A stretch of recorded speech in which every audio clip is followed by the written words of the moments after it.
बिस्मिल्लाहिर्रहमानिर्रहीम। स्टूडेंट्स, आज हम चैप्टर 7 का लास्ट टॉपिक डिस्कस करेंगे जो कि है ज्योमेट्रिकल आइसोमेरिज्म।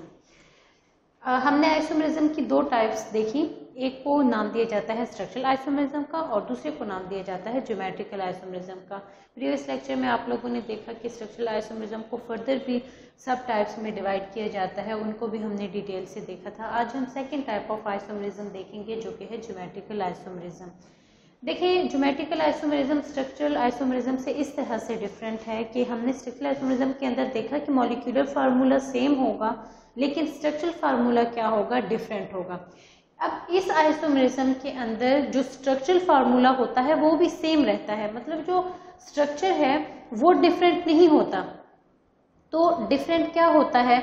डिफरेंट होती है उनकी ओरिएंटेशन। किस चीज की?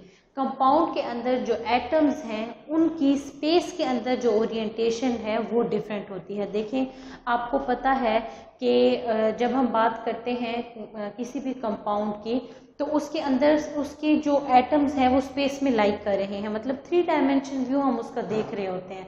तो अब उसमें जब हम बात करते हैं स्पेस के अंदर ओरिएंटेशन की कि वो किस किस पोजीशन पर कहाँ पर जो है वो मौजूद हैं, तो वहाँ पर थोड़ा सा फर्क आता है। इसको हम देख लेते हैं। देखिए, डेफिनेशन में है कि compounds having same structure but different position of identical groups in space due to the restricted rotation. देखिए, यहाँ पर जो रिस्ट्रिक्टेड रोटेशन का वर्ड है ना, इसकी भी आपको मैं जो है वो बताती हूँ रीज़न कि यहाँ पर रिस्ट्रिक्टेड रोटेशन क्यों है। कि हमारे पास जो डबल और सिंगल बॉन्ड होते हैं उनमें आपको पता है कि डबल बॉन्ड में हमारे पास एक सिग्मा बॉन्ड होता है और एक पाई बॉन्ड होता है। अब वो जो पाई बॉन्ड है उसकी वजह से जब 2 डबल बॉन्ड बन जाएंगे तो उसकी वजह से उनकी रोटेशन नहीं हो पाएगी। सिंगल बॉन्ड आसानी से रोटेट करवा देते हैं, तो इसीलिए यहाँ पर रिस्ट्रिक्टेड रोटेशन का वर्ड जो है वो यूज किया गया है। तो क्या है कि सेम स्ट्रक्चर है but different position of identical groups. Identical groups की बात हो रही है यहाँ पे, इसी वजह से इस आइसोमेरिज्म को दूसरा नाम सिस एंड ट्रांस आइसोमेरिज्म का भी दिया जाता है, क्योंकि यहाँ पर हम आइडेंटिकल ग्रुप की पोजीशन को देख रहे होते हैं स्पेस के अंदर। चलिए जी, एग्जाम्पल देख लेते हैं, उसके बाद फिर हम बाकी चीज़ों को देखते हैं कि क्या क्या है। उसके बाद एग्जाम्पल के बाद आपको डेफिनेशन भी ज़्यादा क्लियर हो जाएगी। देखिए, एग्जाम्पल के अंदर हमारे पास जी ये 2 कंपाउंड हैं, दोनों जो है एक ही कंपाउंड है, उसके 2 आइसोमर हैं। एक को नाम दिया जाता है सिस का और एक को नाम दिया जाता है ट्रांस का। अब सिस ट्रांस का नाम क्यों दिया जा रहा है और ये कैसे एक दूसरे से डिफरेंट है, इस चीज़ को हम देख लेते हैं। देखें, अब इस कंपाउंड को देखें तो इसमें कार्बन कार्बन ने क्या बनाया हुआ है, डबल बॉन्ड बनाया है आपस में। ये डबल बॉन्ड कार्बन कार्बन आपस में बना रहे हैं, फिर कार्बन ने जो फर्दर 2 बॉन्ड बनाए हुए हैं वो एक क्लोरीन के साथ बनाया है और दूसरा बनाया है मिथाइल ग्रुप के साथ, CH3 के साथ। इसी तरह से जो दूसरा कार्बन है उसने भी सेम एक का बॉन्ड बनाया है क्लोरीन के साथ, दूसरा बॉन्ड बनाया है मिथाइल ग्रुप के साथ। अब देखें, होता ये है कि जो कार्बन कार्बन के दरमियान डबल बॉन्ड है, इस डबल बॉन्ड की वजह से ये रोटेट नहीं कर पाते। रोटेट कैसे नहीं कर पाते? देखें, अगर हम बात करें कि यहाँ पर कार्बन और यहाँ पर जो है वो कार्बन मौजूद है, तो ये 2 डबल बॉन्ड है।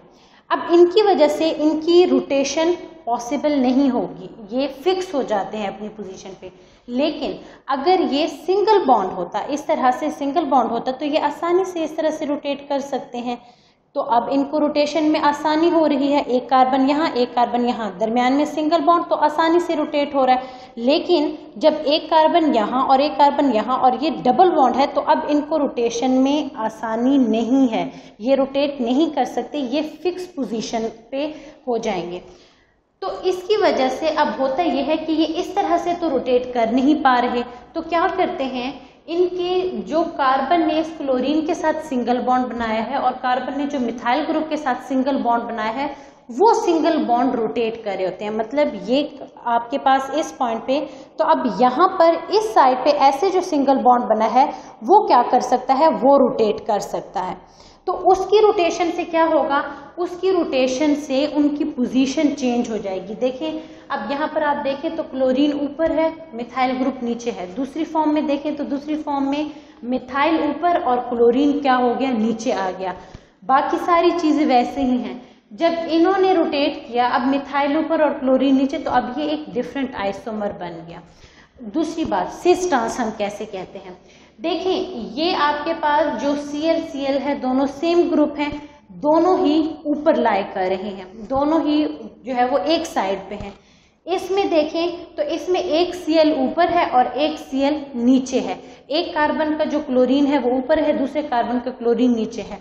सेम मिथाइल ग्रुप को देखें, एक का मिथाइल ऊपर है और दूसरे का मिथाइल जो है वो नीचे है। यहाँ पर देखें तो दोनों मिथाइल एक साइड पे, दोनों क्लोरीन एक साइड पे। तो जब एक साइड पे आइडेंटिकल का मतलब सेम, मतलब ये क्लोरीन और ये क्लोरीन दोनों आइडेंटिकल हैं और एक ही साइड पे हैं, तो उनको उस फॉर्म को नाम दिया जाएगा सिस फॉर्म का। मतलब ये आपके पास सिस फॉर्म है इस कंपाउंड की। और दूसरी फॉर्म में जिसमें दोनों आइडेंटिकल ग्रुप एक दूसरे से ऑपोजिट साइड पे होते हैं, अब यहाँ पर क्लोरीन ऊपर है, यहाँ पर क्लोरीन नीचे है, तो ये ऑपोजिट साइड पे होने की वजह से आइडेंटिकल ग्रुप जब ऑपोजिट होते हैं तो उनको नाम दिया जाता है कि ये कंपाउंड अब ट्रांसफॉर्म में मौजूद है, ये ग्रुप ट्रांसफॉर्म अपीयर कर रहा है। तो ये दोनों आइसोमर्स एक दूसरे के सिस ट्रांस आइसोमर्स हैं। क्यों ये सिस ट्रांस आइसोमर हैं? कि जो आइडेंटिकल ग्रुप हैं वो उनकी पोजीशन जो स्पेस में थी, उनकी जो ओरिएंटेशन थी वो चेंज हो गई और उस चेंज की वजह से इनके दो आइसोमर बने हैं। और फिर उनमें अगर दोनों आइडेंटिकल हैं, एक साइड पे हैं, तो वो हम कह देते हैं कि सिस होंगे, और अगर दोनों आइडेंटिकल अपोजिट साइड पे होंगे तो उन्हें हम नाम देंगे कि ये ट्रांसफॉर्म है। हम कुछ और इनके बारे में जो है वो एक्सप्लेनेशन देख लेते हैं, कुछ और पॉइंट्स देख लेते हैं हम कि इनके अंदर क्या क्या जो है वो इनकी कंडीशंस होती हैं या फिर क्या क्या इनकी रिस्ट्रिक्शंस होती हैं।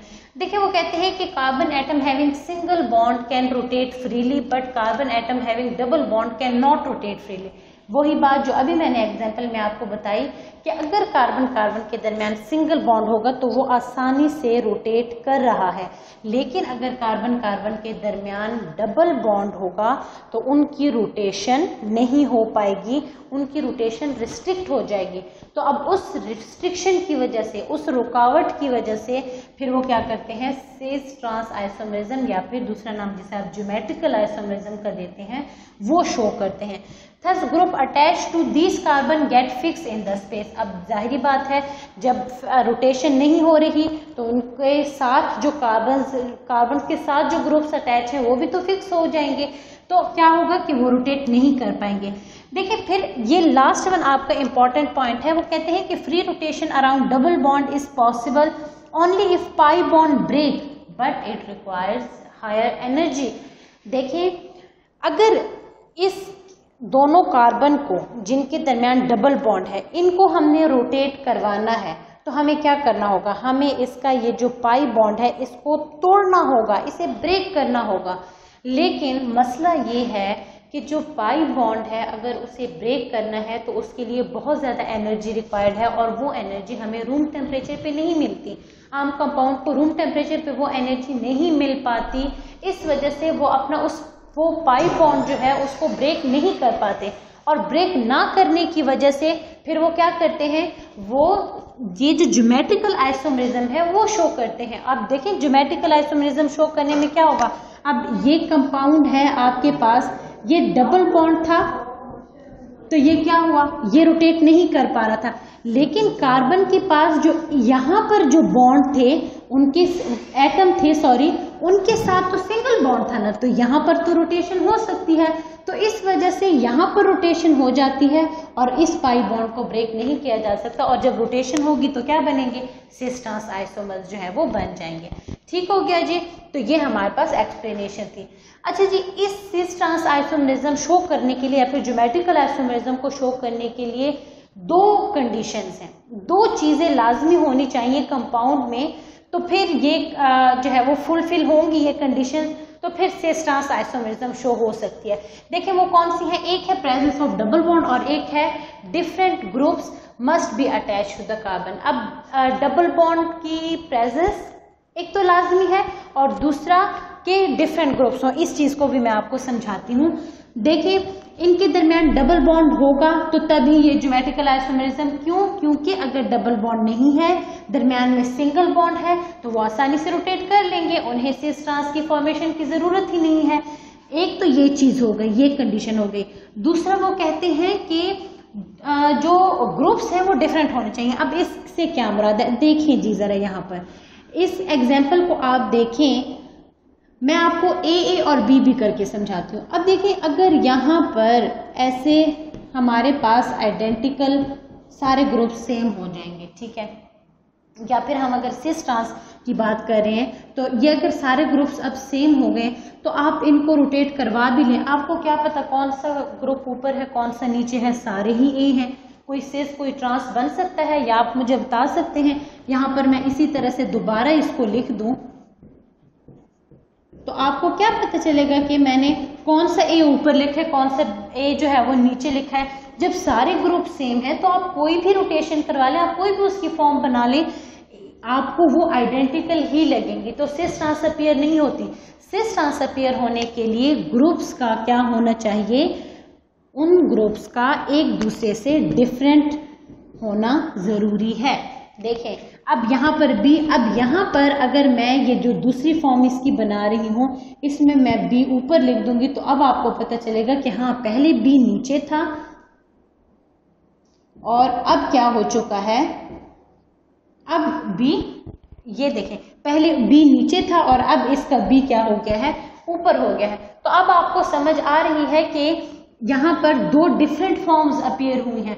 तो अगर ये सेम होते, ये आइडेंटिकल होते, ये एक जैसे होते सारे ग्रुप, तो फिर आप डिफ्रेंशिएट नहीं कर पाते इन दोनों में कि ये दोनों डिफरेंट हैं या जो दो फॉर्म बनी है वो डिफरेंट है भी या नहीं है।